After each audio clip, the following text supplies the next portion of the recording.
प्रणाम सब गोटे के। जय मिथिला। सब गोटे के तिला संक्रांति पावनि के बहुत बहुत शुभकामनाएं। तो जखन जखन ई तिला संक्रांति अबैया तो हमरा एकटा बात याद आबि जाइया अपन पतिदेव के।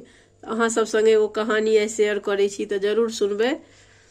एक बेर ना हमरा 5-6 साल पहले बहुत बीमार रही हम, तो गजक सब एले सबटा खरीद कर अहाँ के ई नहीं बना पेलिए, हम लाई चूड़लाई सब तिलवा सब नहीं बना पेलिए। तो हमर पतिदेव मजाके में कहने हथिन, ओ ओते गुस्साई नहीं छथिन, बहुत कम गुस्साई छथिन। तो हमरा की कहलथि जे हमर माँ न से बहुते बहुते बनबै छलैया तिला संक्रांति में अहाँ के लाई चूड़लाई सब, मूंगफली के लड्डू सब।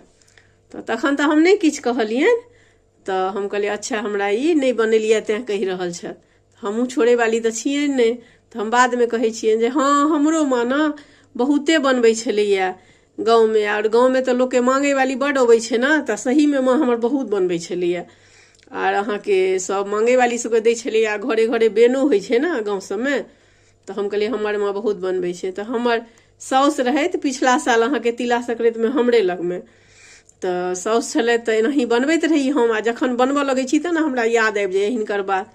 तो हम अपना साउस के इएह कहानी सुनेलियनि जे हिनकर बेटा हमरा एक बेर नहीं बनेलहुँ तो कहैत रहै जे हमर माँ बनबै छला एते एते अहाँ के। तो तते हमर साउस के हंसी लगलनि, कहलखिन हाँ हमर बेटा के ई बड नीक लगै छै तिलवा लाई सब, घुमि घुमि कऽ अबै छलै एकटा के खाइ छै। तो हिनकर हमर साउस के बेटा अखनो उएह बच्चा भऽ जाइ छथिन, अबै छथिन ऑफिस से तो एकटा के सही में घुमि घुमि कऽ खाइ छथिन। तो हिनका ई पाबनि बड़ नीक लागै छनि लाई तिलवा वाला। हमरा ओते नहीं पसंद है, ने हमर बच्चा के ओते पसंद छै। तो वही बहाने हम अहाँ के बना देने छियै, बना देलियन है। भोर से बुझियो लागल छी एही में, थाकि गेलहुँ, मोन अखनो ठीक नहीं है हमरा, लेकिन हम कहलहुँ नहीं फेर कहीं हमरा कहि देता तो चलू बनाए दै छियनि। तो याद आबि जाइया हमरा जखन तिला संक्रांति अबै छै तखन। आ पिछला बेर साउस रहे तो दुनू साउस पुतोह के बड़ ठहक्का चललै एहि बात पर में। तैं एहि बेर अहूँ सबके कहानी सुनबै छी जे जखन जखन अबै छै तिला संक्रांति तो हमरा अपन पतिदेव के ई बात याद आबि जाइया।